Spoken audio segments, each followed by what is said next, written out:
This is our webinar, and we're going to start with making the ARCPLC decision under the 2018 Farm Bill. This is sponsored by South Dakota Corn, and we are going to run through a bunch of South Dakota examples here.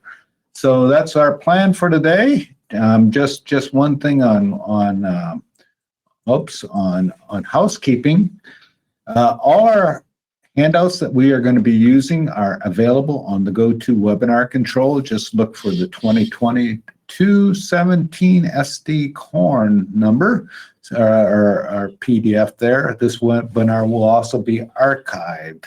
As we mentioned during the run-up, submit your questions during the webinar, and we will answer them as we're going or at the end of the webinar as well. And again, some of those will come up as we're going through that. We would also want to point out two tools that we've made, and these are available on our FarmDoc website here. So go to farmdoc.illinois.edu 2018 Farm Bill. You go there, you'll find a lot of things, but at the very top, you'll find our Gardener Program Payment Calculator, which will give our estimates of our county PLC payments by county, and our 2018 Farm Bill What If tool.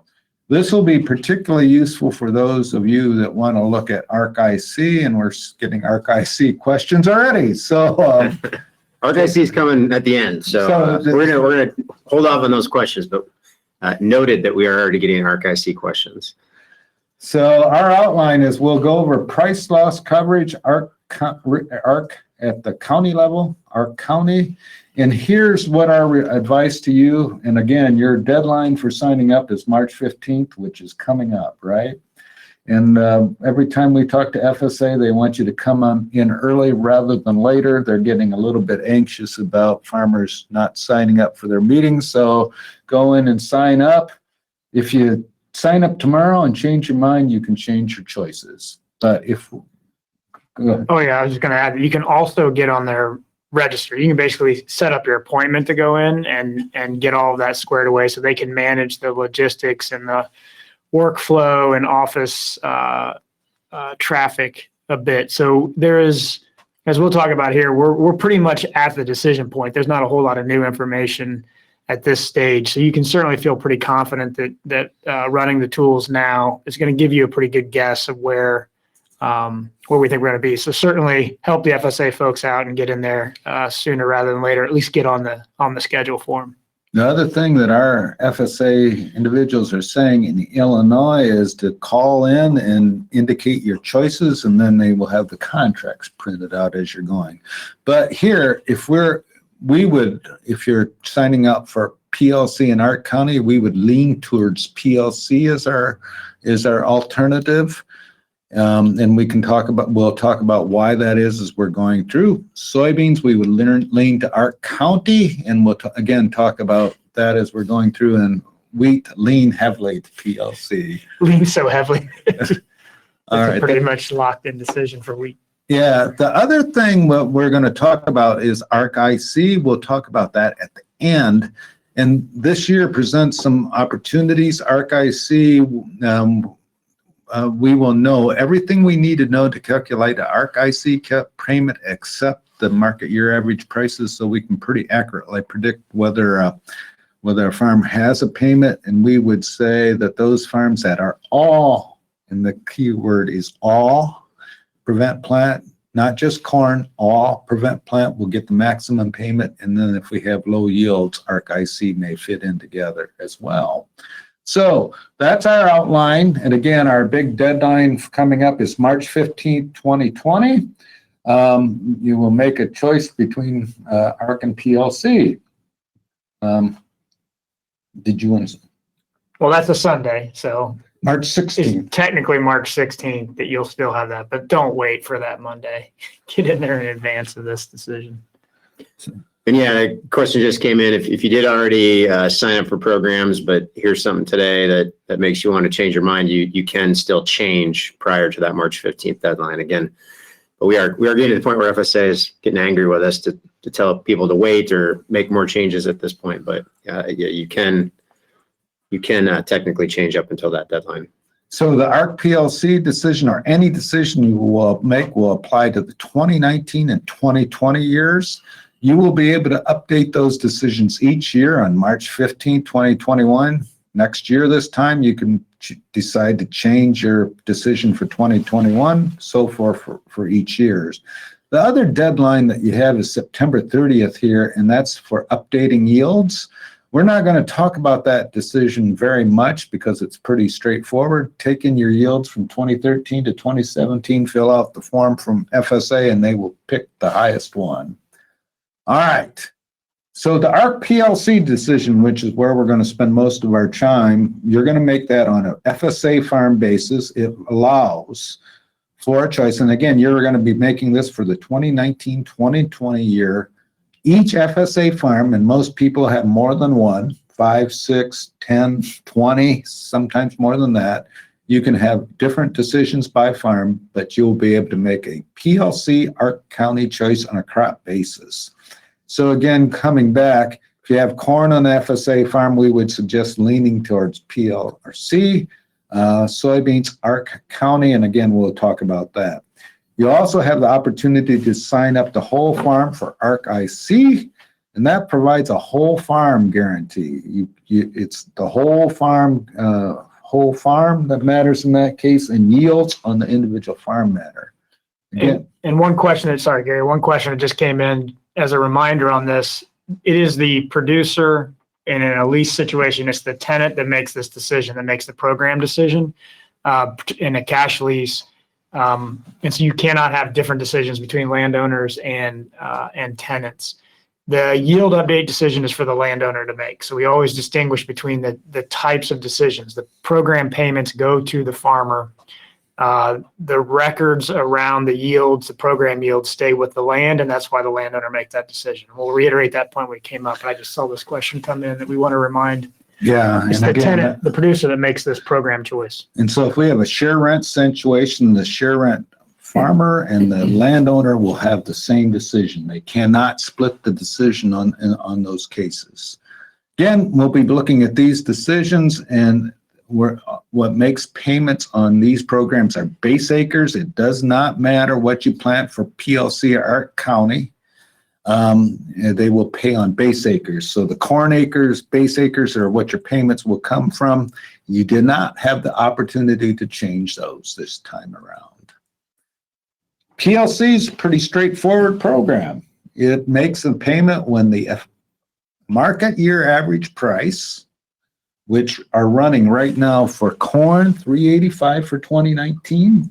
Soybeans, USDA is projecting $8.75, wheat $4.55, when those are below effective reference price.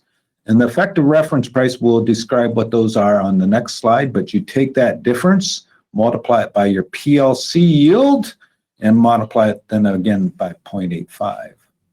The market year average prices are national cash prices. So USDA NAS calculates those, their cash price. So if you're looking at the board of trade, it isn't a board of trade price, it's a cash. So it's averaged over all states in the nation. So South Dakota gets averaged in with Illinois, Indiana, and Ohio, Iowa as well. And so it includes all of those. The important point, another important point, is it's September to August for corn and soybeans. You know, we're signing up for the 2019 year right now, and we're about halfway through the marketing year. So we're beginning to get a pretty good indication of what the market year average price for 2019 is, and that probably should be indicated as you are important as you make these decisions. So we're halfway through those marketing years for corn and soybeans, and more on the way for wheat. Wheat, we're pretty sure of what that market year average price will be for wheat. If you sign up for PLC, you will be eligible for supplemental coverage option.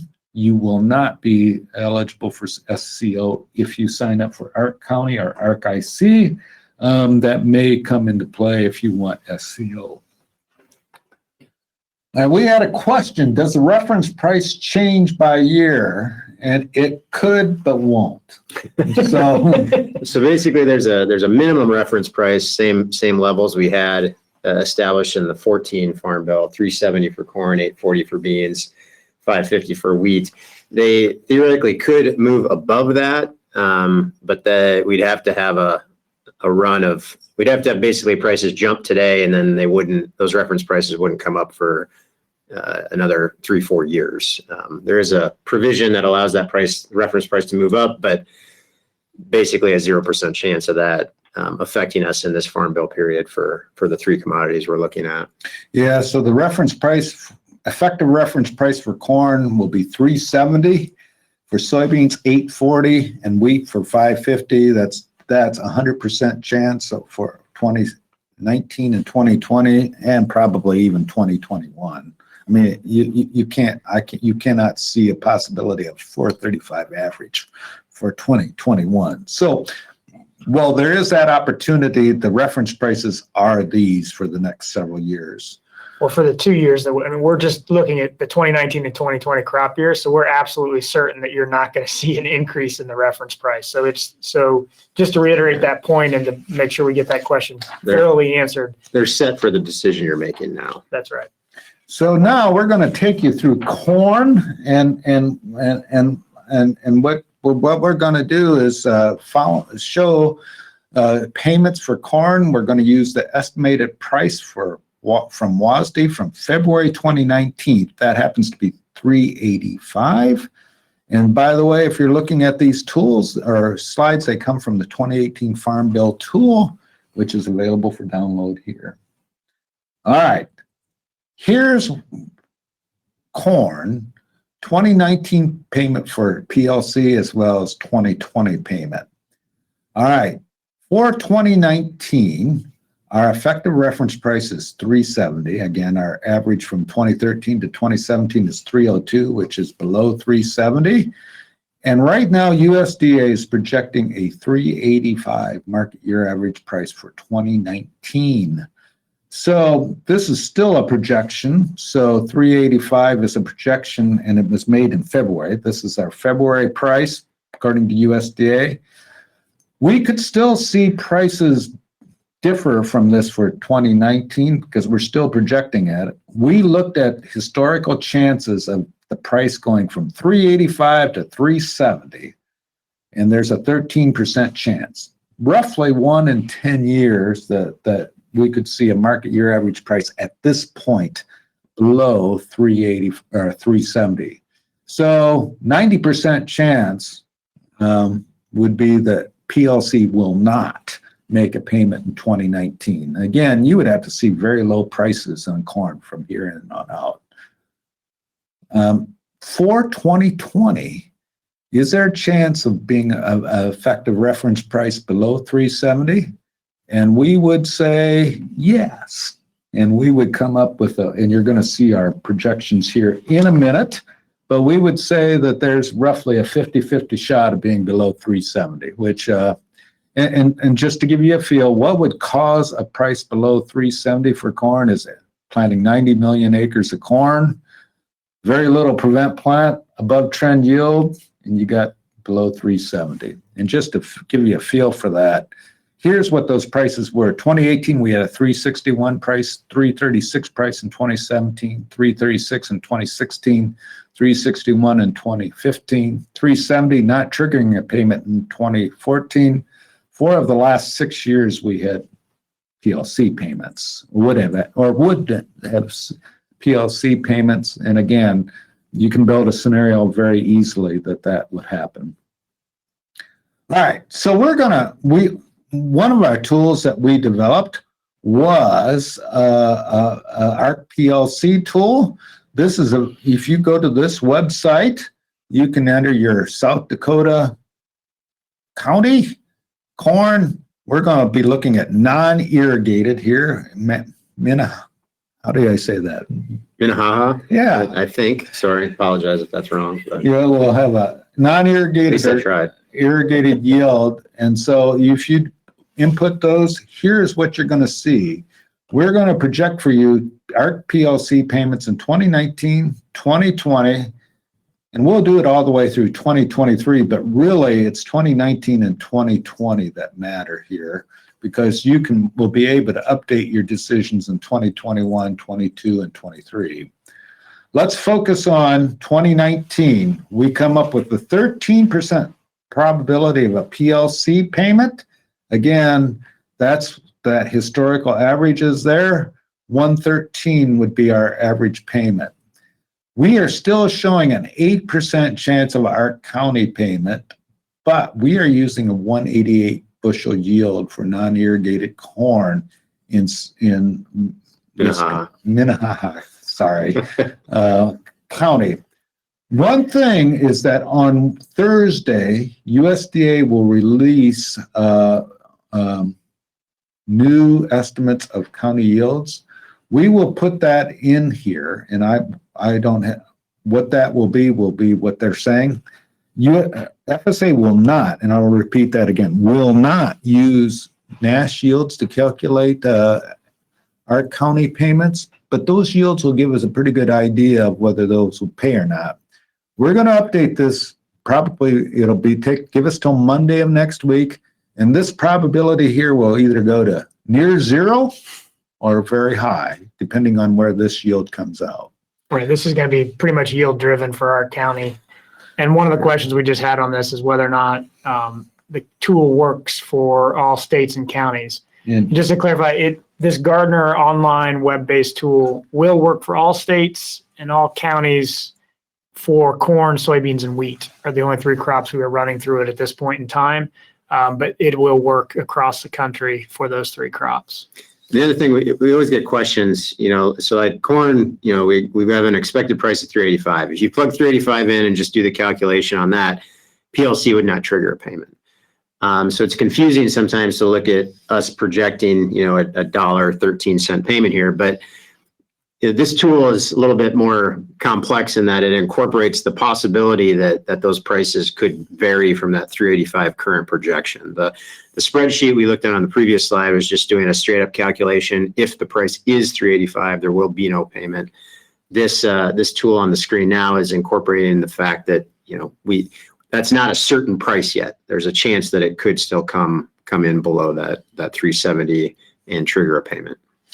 So for 2020, we're saying a 50-50 shot of corn PLC making a payment. Again, we have a market year average price of 371. There's quite a range of prices that could possibly happen next year, and those ranges result in that 53% chance, with a $31 payment. We come in with a roughly 1 in 3 chance of a payment for ARC County.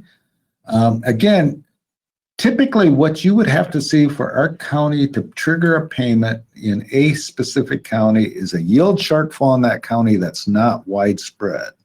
So if South Dakota had a yield shortfall and the Illinois, Iowa, Indianas of the world did not, the ARC County program could trigger a payment and PLC might not. What you need to do is see the yields go down, but the price not go up. So that's why those are there. These yields here that we're using are trend yields right at the moment. So these are trend yields. What we do is stick a line through the yields, historical yields, use trend yields. By the way, these yields are RMA yields. It's crop insurance yields that will be used to make these payments. So it might help at this point just that we described PLC. We're going to describe ARC County now, and so that will help make this what those yields are hopefully a bit more clear. ARC County makes a payment when county revenue, and it's a county revenue program, so it's county revenue that matters. Yield times price is below benchmark revenue, and those benchmark revenue is benchmark yield times benchmark price. We'll show the calculation, but it's a 5-year Olympic average of the 5 previous years' prices. Note here that you're not eligible for SCO. So if SCO is a big deal to you, don't take ARC. All right, so we're going to give an example of the payments here. We're going to start with, this happens to be the calculation of benchmark yield. So what they do is take the yields from 2013 to 2017. Here you see the list of those county yields. Those are RMA crop insurance yields adjusted by Farm Service Agency. So we're using RMA crop insurance yields this time around. Those will differ from NASH yields. Those yields will be compared to the 80% of the T yield. And in this case, it's the actual county yield that's above it, 168.9. And this time around, this is a big change in our county. Those yields will be trend adjusted. Trend adjustment factor for Mont-Honey? Minnehaha. All right, sorry about that. Is 2.66 yield bushels per acre. This yield is back 6 years, 16 bushels. So 2.66 times 6 is 16 bushels. Add that to your yield and you get this trend adjusted yield. So two quick things on this. As Gary mentioned, it's new. This is a change from the 2014 version of the program, but these are crop insurance calculations. So it's using the crop insurance calculation, and this is done for you. So nobody needs, you're not having to calculate that up. FSA is going to plug in the trend adjustment. So there's no individual homework on that, if you will. It'll be included automatically in the program. Yep. So it will be included. You just sign up for this program and the rest is done for you.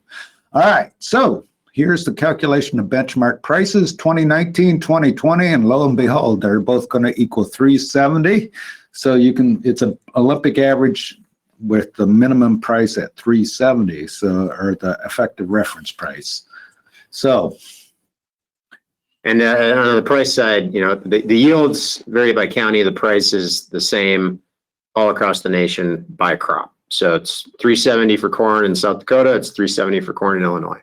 Yep. So now this is our what if tool. So if you really want to go in and see what you want to change these prices and yields here and look for 2019 and see exactly what the payment would be in those cases, we give you the benchmark yield, benchmark price, the guarantee, which is 86% of this yield, which is county yield times market year average price. That market year average price, again, we don't have that nailed down yet, but we're getting close. We put a yield, we kept lowering this yield till it just triggered an ARC County payment. And this gets at a couple of the comments and questions that came in about yields. Yes, in the previous slide, we're using trend yields, recognizing the fact that yields are probably lower in a lot of areas, not only in South Dakota, but across the corn producing regions of the country. That's what we're kind of trying to get at here now in the next few slides is how low would those yields have to come in at to actually start triggering our ARC County payments? So it's 163. If we get below that, we'll trigger ARC County payment. Above that, we wouldn't. That's a 385 market year average price.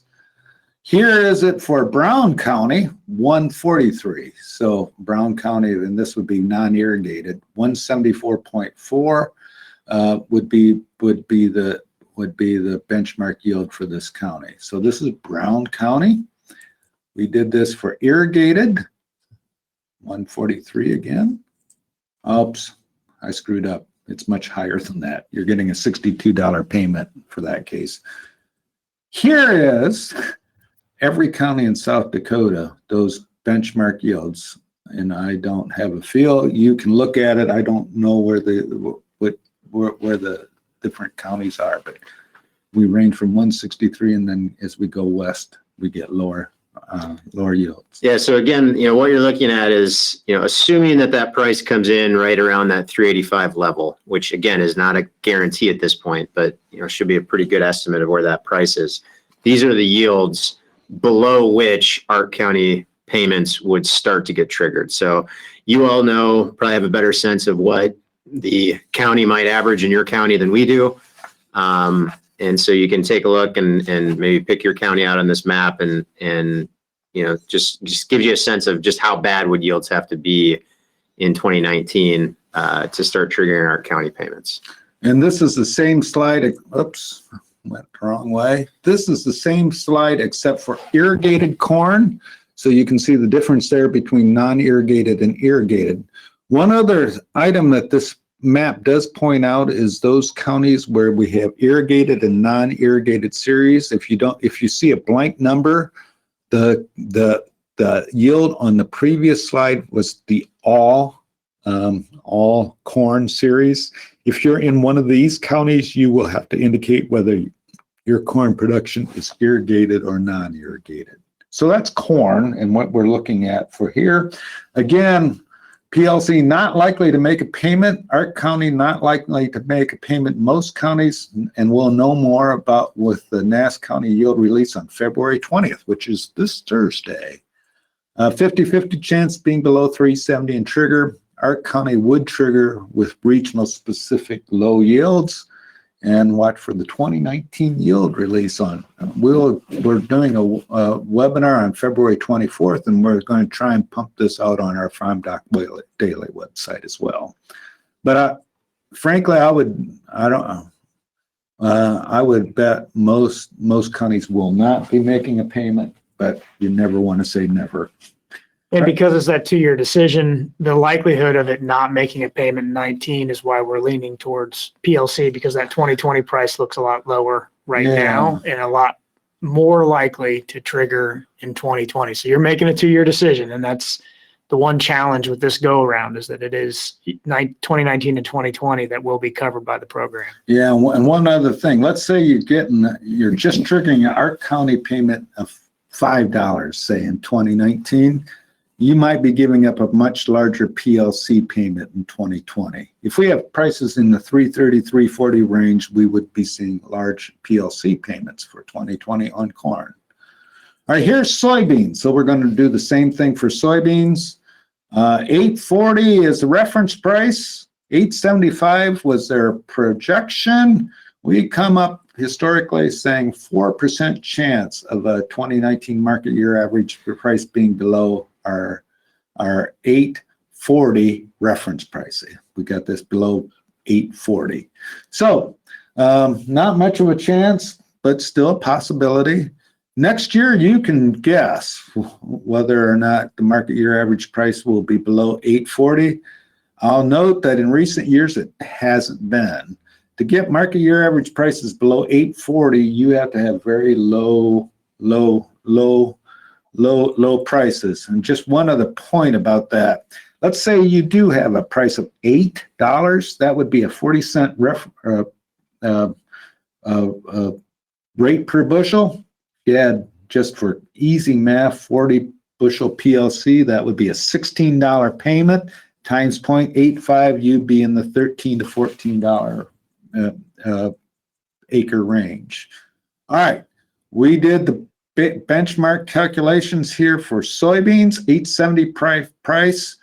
Brown County comes in with a payment roughly starting at 46 bushels per acre. That's trend, isn't it? Here's the break-even prices. Yeah. For 875 per acre, and you can see when we look at those yields.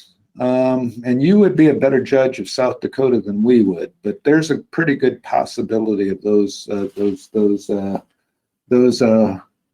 yields being below those break-even yields. So that just gives you a feel for where they're at. Again, we will know more this Thursday. We won't know for sure. Again, we'll be looking at NASH yields, not RMA yields, but it'll give you an indication. And again, that's at a $9 market year average price. So we're looking possibly a little bit lower. Yeah. So actually, as the market year average price goes down for soybeans, it makes our county look better. Remember, we would have to get to 840 to trigger on our county or a PLC payment on soybeans. As we lower these prices, those break-even yields go up. So again, we will know more about those next week, or actually this week. Again, we've got the same thing here. We're coming in with a very low probability of soybeans making a payment, 27% chance of ARC County. Again, we will know more when NASS releases their estimates of county yields, which won't be the same again as RMA yields, but we'll be able to update these probabilities. So look for this tool next week is that when those probabilities come out. Here's for next year, basically 1 1/3 chance. You choose.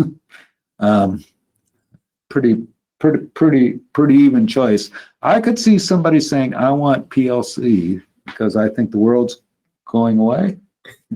But yeah, but it's a reminder that particularly with soybeans, you'd have to be really pessimistic about market prices in the next 2 years for it to have even a chance to pay. So that's where the ARC County looks a little bit better because we do see the potential for a yield-driven payment at least a third of the time. So that's sort of where that breaks out. So not likely. ARC County could make payments. Very bad year if we have a 840 price below 840, which is a possibility, but it would be a bad year. We would lean towards ARC County. Again, we'll watch for the Farm 20 webinar. And again, lower prices on soybeans would aid in triggering ARC County payments on soybeans, and it would increase the payments as the lower the market year average price is for 2019. Right. So all signs on that really put ARC County as the likely the more favorable program for soybean base. And we're going to talk about wheat now. That's a pretty easy decision. I think we can go through it pretty quick. And one thing I would say about this ARC County PLC decision, again, it's going to be county specific on the yield side of things. We'll know more on Thursday when those NASS yields come out. But, this decision is not like choosing between a program that's going to pay $50 an acre and one that's going to maybe pay $80 an acre. The likelihoods of payments from these programs the next 2 years is relatively low. And probably the most likely outcome is that none of these, neither ARC County nor PLC will make a payment, period. Yeah. So, For corn and soybeans. we can agonize and agonize. For corn and Corn and soybeans. soybeans. So agonizing over these decisions, we might, you can put a lot of effort into this, but it's choosing between, what looks like probably low payments if they occur, regardless of the choice you make. So here's wheat. 455 is the market year average price. Our historical analysis would say there's not a way it can get back up to our effective reference price. 455 is what they're currently projecting, which is that would result in a 95 cent per bushel payment on wheat bushels. Again, we're looking at wheat here, 100%. We should put this at 99. We should never say 100%. But we come up with we'll put an asterisk next to the 100%. 99%. But it's very high, and actually for next year, it's very high as well. ARC County could make payments, but if you look at the payments, it's almost impossible for ARC County to make higher payments than PLC.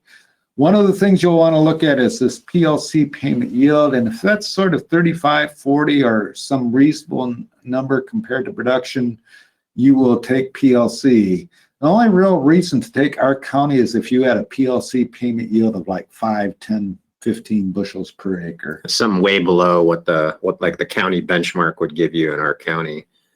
But yeah, if you got a reasonable PLC yield for wheat, it seems like a pretty much no-brainer. Yep. All right. So and next year, again, PLC is likely to make large payments.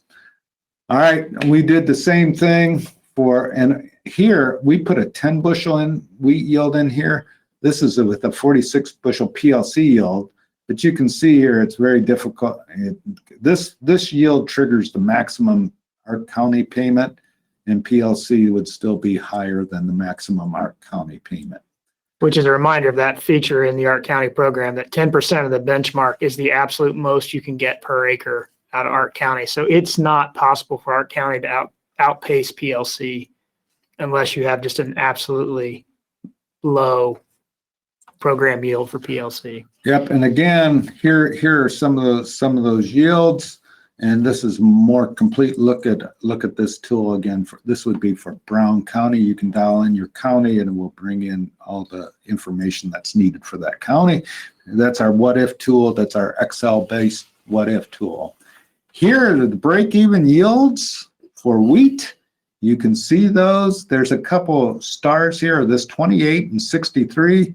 These are the only counties where there's an irrigated and non-irrigated series in South Dakota. So, and these numbers are for the irrigated series. The rest of you all have all series. You can see the yields. NASS actually has released the yields, and they are to a large extent below the break-even yields here.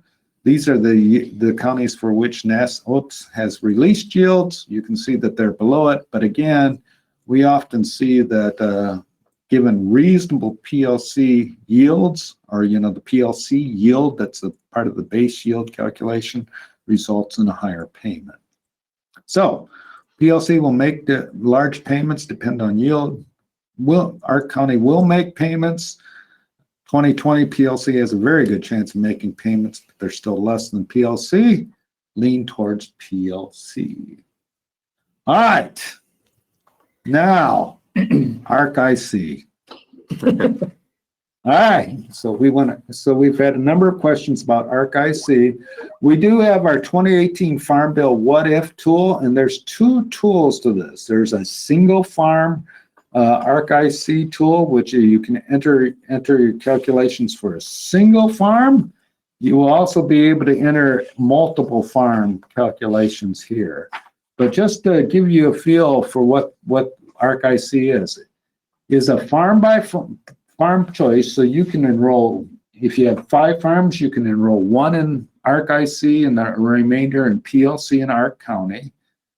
One other important note, they're going to, if you do 2 FSA farms, they are going to lump them together, and the benchmark will be lumped together. This is pretty important for 2019 because you actually have everything you need except the market year average prices to identify which farms you're going to will make ARC IC payments. And the standard advice would be to start by identifying those farms that have an ARC IC payment for 2019. If they don't have an ARC IC payment, including it in ARC IC in 2019 will most likely dilute the ARC IC payment because you'd be averaging a 0 with a larger one, and the net result of that is it's 0. You could actually have a case where you have an ARC IC payment on one farm, not an ARC IC payment on another farm. When you average those together, you do not get an ARC IC payment. So this really tracks the prevent plant. Yeah. At this point in time, you've got to have an FSA farm that was 100% prevent plant. Or very low yields. Or very low yields. And then that single FSA farm could be the one farm number that you roll into ARC IC. But if you start adding other farm numbers into that, now you're going to change that dynamic completely with the ARC IC program. Yep, and ARC will pay when you have a farm that's completely prevent plant, and it has to be complete. Let me give you one example here. You have a FSA farm, you were prevent plant corn, planted soybeans. It doesn't matter the corn prevent plant. The item that will determine the revenue on that farm will be prevent plant. We have a question. If you have a wheat farm, ARC IC, and you have a wheat yield on that farm, it will be the wheat yield that determines the ARC IC payment. Yeah, so even if it's a small portion of the total acres on that farm, most of it was prevent plant. It's still what actually got planted that's going to drive the ARC IC calculations. So let's just take a wild example. 100-acre FSA farm, 99 are prevent plant, 1 is planted. It's the 1 acre that matters in the ARC IC payment. The 99 acres prevent plant don't matter. Again, if you have all prevent plant, you'll get 10% of the benchmark. All right, so what we're going to do here is just go through a corn benchmark calculation and a soybean benchmark calculation. And so here is a corn benchmark calculation. And we set this up so 2013, 14, 15, 16, and 17, you will have to provide yields for each year that crop was planted. We set this up so that this farm's in a corn soybean rotation. 2013 corn was planted, 2014 it was not, 15 it was, 16 not, 2017 it was. For those years in which you have yields, you planted it, you will have to provide yields. If you don't have yields, 80% of the T will be used. On those years when you did not plant it, the county yield will be used in the benchmark revenue calculation. So we're going to calculate benchmark revenue from 2013 to 2017. Yields on the farm are going to be used on those years that it was planted and it's above the 80% of the trend. In those years in which it was not planted, the county yield will be used. That county yield is released by FSA and it is trend adjusted. They'll take those yields, multiply it by the price, which is either the higher of the actual market year average price or the reference price, come up with revenue, and then the benchmark revenue will be an average of that. Again, you have all the information here to do those calculations. 2013 through 2017, you have the yields. Those are the same yields you will be used to update PLC yields. So those yields, crop insurance records are the ones that are used to make those determinations. All right, so that's the benchmark calculation.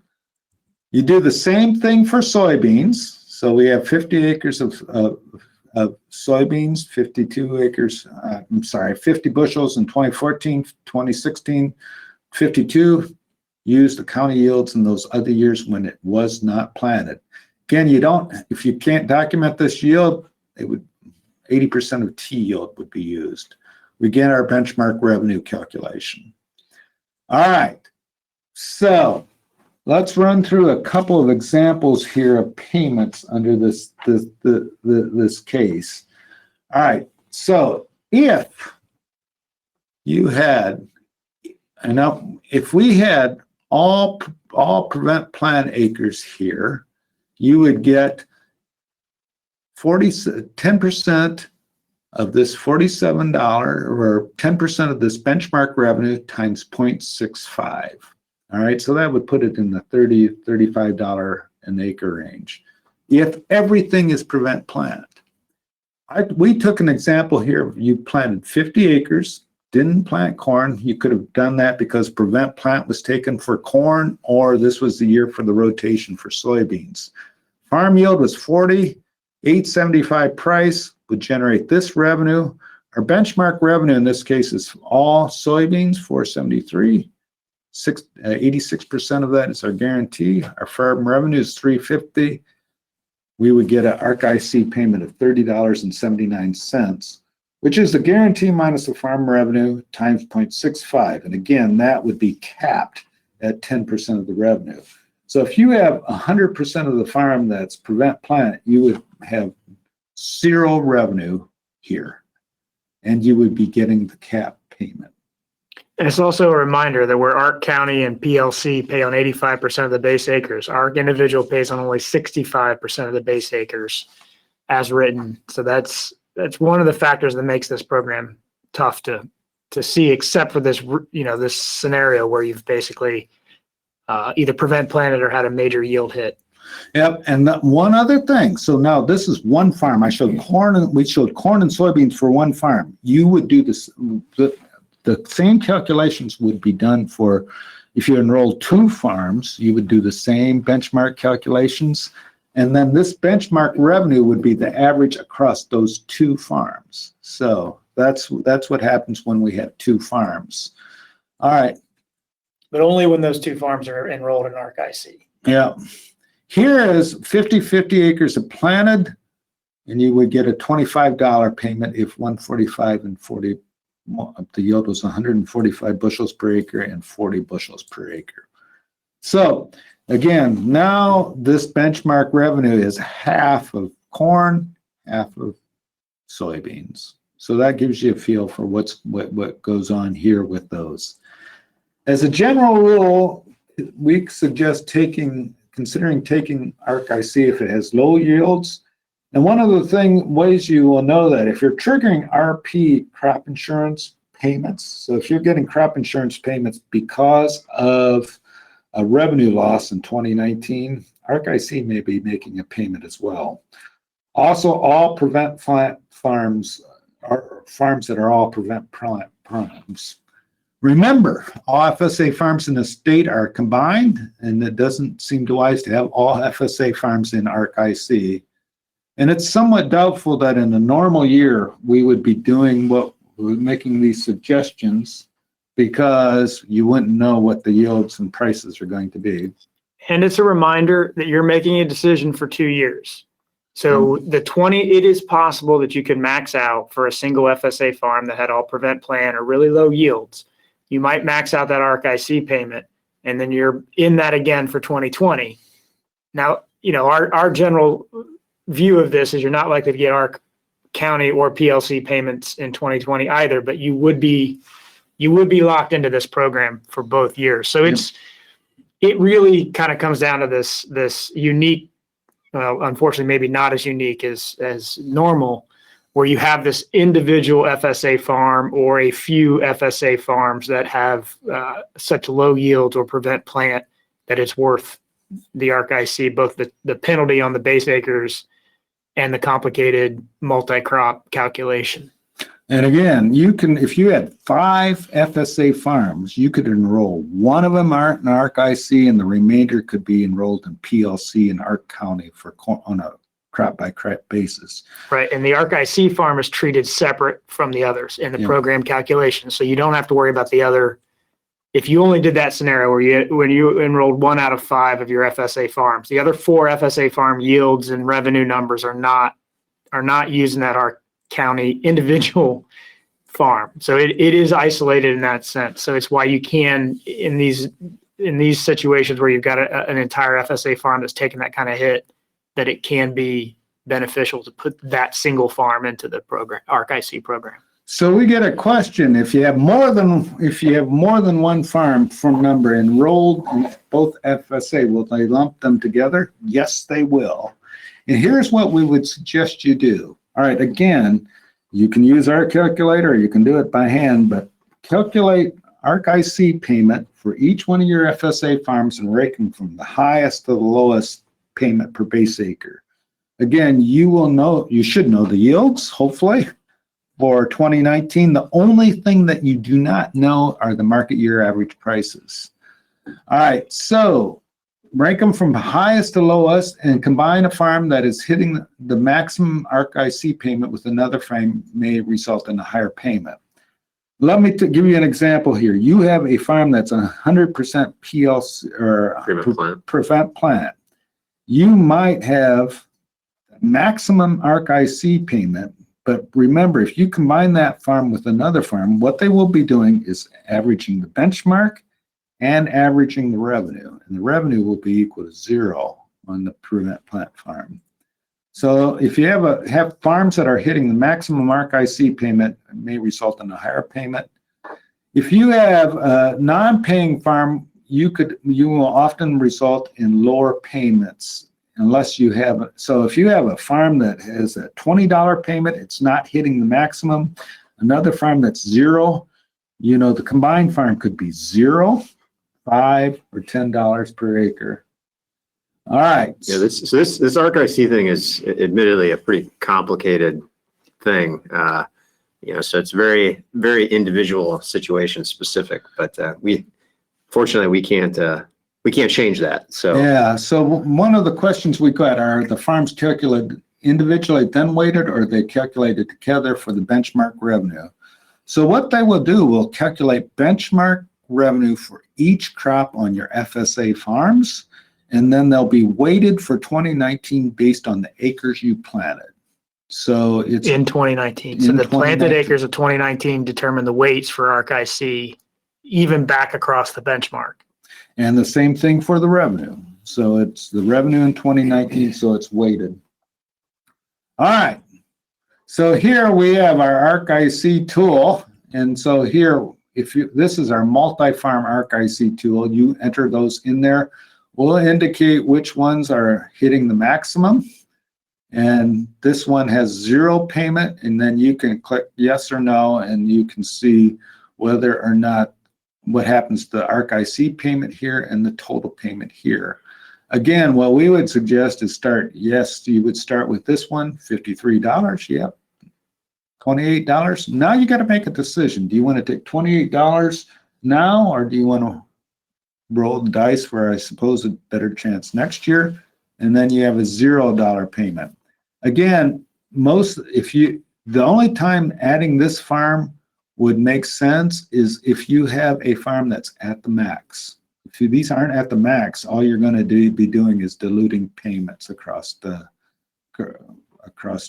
acres. So you have that tool. Again, start at the highest, rank them, and then sort of go through and see what each one will do to your total payment. Again, this works this year because you know the yields, right? You know the yields on your farms. So you have special information. If we were doing this in a normal year, you wouldn't know the yields. It still might make sense to enroll 1 or so farms in ARC-IC, and you would I would be typically saying, enroll a farm that has the most variability in yields. The maximum payment on ARC-IC is the 10% of our benchmark revenue. There are payment limits on all of these, what are the payment limits on? The $125,000 payment limit will apply per, and obviously double the spouse as unusual. The thing on that question about we don't have a standard ARC-IC maximum because it's going to depend on your yields. The ARC-IC uses the actual farm's yield. So to know what your maximum is, you have to have the actual farm yield multiplied by the market year average price in that 5-year Olympic guarantee. So there's not a standard county-wide, like we have the break-even analysis on county yields.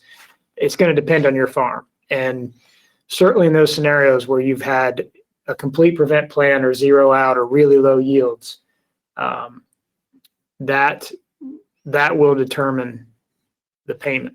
Yeah, so we got a question here. Several South Dakota farmers got nothing planted, and that is the case where you think that ARC-IC is the way to go. Again.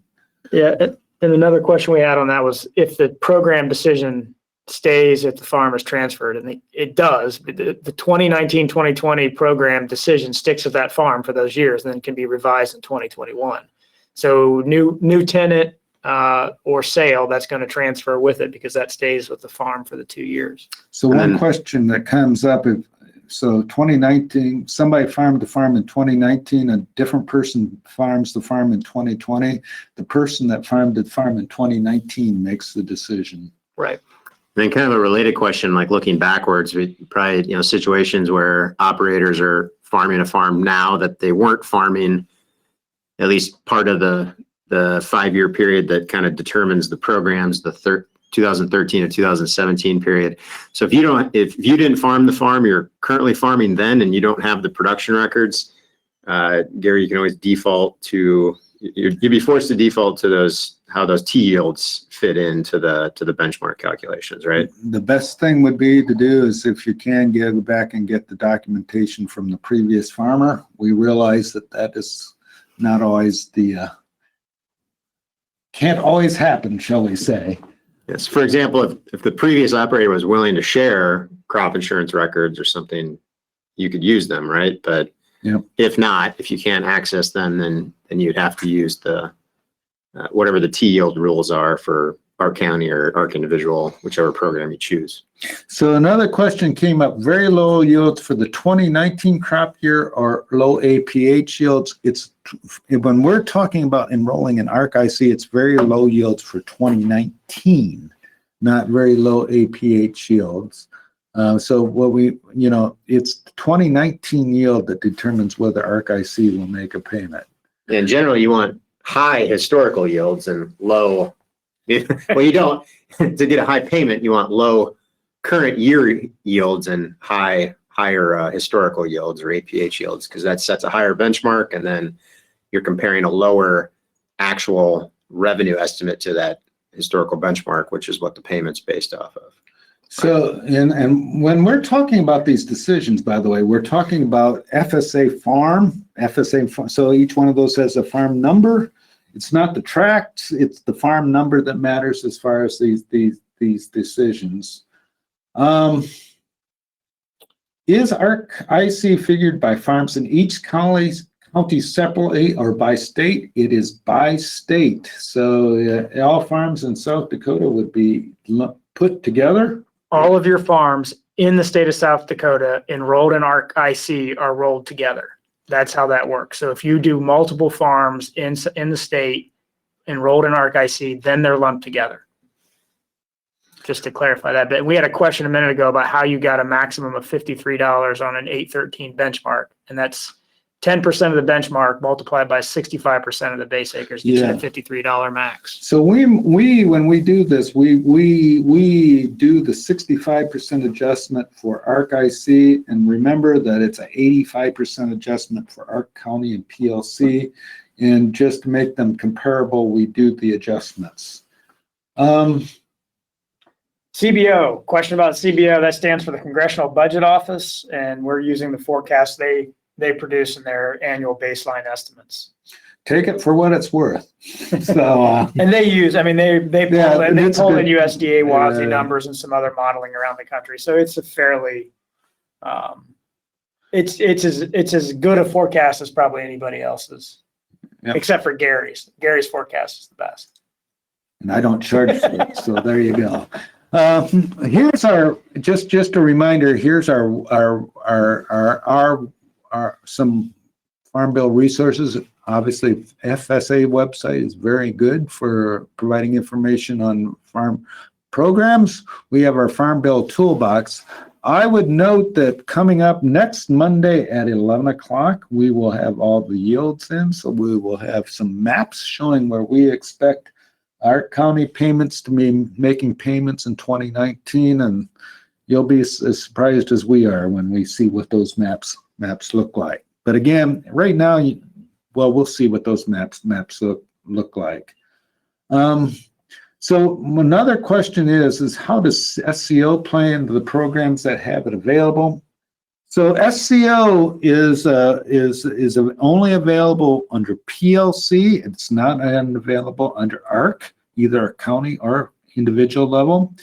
SCO provides a band of coverage from 86% down to your combo product. So if you're taking a RP policy at say 80 to 85% coverage level, SCO will provide very limited coverage or additional risk protection. 75% it could more, but you will pay more in premium. So SCO is a crop insurance program. You would have to make the decision or that election with your crop insurance agent. The only thing to keep in mind when you're making those decisions is, again, you have to be taking PLC to do it. If you sign up for SCO and you've taken ARC County, you're not eligible, but you will still pay a percentage of the premium. Nick, did I get everything there or anything you want to add on SCO? Yeah, and I think that penalty is key. From what I remember, 2019 is kind of a gimme year. If you had SCO, it's okay, regardless of the enrollment decision or program elections decisions you make by March for the 2019 and 2020 crop year. But moving forward, 2020 and beyond, if your insurance agent might sell you SCO, you'll pay the producer portion of the premium, but if you're in one of the ARC programs, then you're going to be ineligible for any indemnities. So, yeah. So we keep getting questions, and we'll answer these questions. But other item to note: we really want to thank our sponsor, South Dakota Corn. So we don't forget that they were very, very instrumental. We wouldn't have done it without South Dakota Corn. Other thing is go to our 5-minute Farm Doc dailies and you'll see a bunch of 5-minute Farm dailies dealing with all programs, but also ARC-IC in particular. All right, this is a question, the very first question we got. We're getting to it. If you have a farm number that has 500 acres under it, you plant 50 acres to soybeans, and the rest is prevent plant. It's the 50 acres of soybeans that matter. It doesn't matter that you've had entire prevent plant. It's 50 acres of soybeans. Yeah, so that falls into that extreme category Gary mentioned. Even though the vast majority of the farm is prevent plant, it's that 50 acres of soybeans that's going to impact your ARC-IC payments. And so if you got 70 bushel yield on that ARC, that's 50 bushels, you're not going to get ARC-IC payment. If you get 10 bushels, you probably will. I'm guessing you would have a benchmark yield above that. If you had prevent plant acres and choose ARC, what are you getting paid on? You are getting paid on base acres across all crops. So with base on that FSA farm. With base on that FSA farm. So if you have a farm with 100 base acres, they calculate the per base acre payment and then multiply it by the total number of base acres on the farm. The planted acres don't matter in that calculation. They matter in the calculation of revenue per acre, but it's always paid on total base acres. Thank you for telling us how to pronounce. Minnehaha. I'll work on that. This one's been up for a while. Would you agree that probabilities will change when taking into consideration physical location, irrigated, non-irrigated for ARC County? And again, this is where that break-even analysis comes into play on ARC County. It is the countywide average yield, and the only way it makes a difference is if it's low enough countywide to push into an ARC County. Yeah, and I think what this question might be getting at, I could be wrong, is there's some counties that maybe, obviously some producers might be farming irrigated ground, but there's not enough of it in the county to actually have an irrigated series. So even though you're farming irrigated, your program is still going to be based on a combined irrigated, non-irrigated yield history. Again, that's going to, I would agree that it's going to be specific to your specific situation in that case. I mean, but the county it's going to be the same for everybody, whether or not you've got separated irrigated, non-irrigated series or not. And that's preset. FSA has to have, what I think, 25% of the acres in the county to calculate an irrigated yield for that crop. So what your individual irrigated, non-irrigated does not alter that. It has to be at the county level with enough irrigated acres for FSA to calculate an irrigated series in addition to. Otherwise, it's the county irrigated, non-irrigated rolled together. All right. When do yields for ARC-IC need to be at FSA? I don't know the deadline. It's not March 15th. I'll tell you that right now. That's a good question. I don't want to give a wrong date. So. Yeah, we won't give a wrong date. We are past our time, so we are going to cut her off now. Again, we appreciate South Dakota Corn. We appreciate all of you for being here today, and we hope that you found this useful. And again, this will be posted, it's recorded, it'll be posted on the website, on the FarmDoc website, as well as the tools, some FarmDoc articles, and the 5-minute FarmDoc videos. So all of that information, all that's available to you on the website for your homework in making this decision. Yeah, and again, the big information coming out Thursday with the yields gives us a little bit better sense of where we'll be at yield-wise for 2019. We'll be posting some articles, having another webinar on Monday, the 24th, to kind of come back and address those additional information. We don't know what South Dakota is, but we don't expect many counties to make payments. So, all right, thanks for joining us.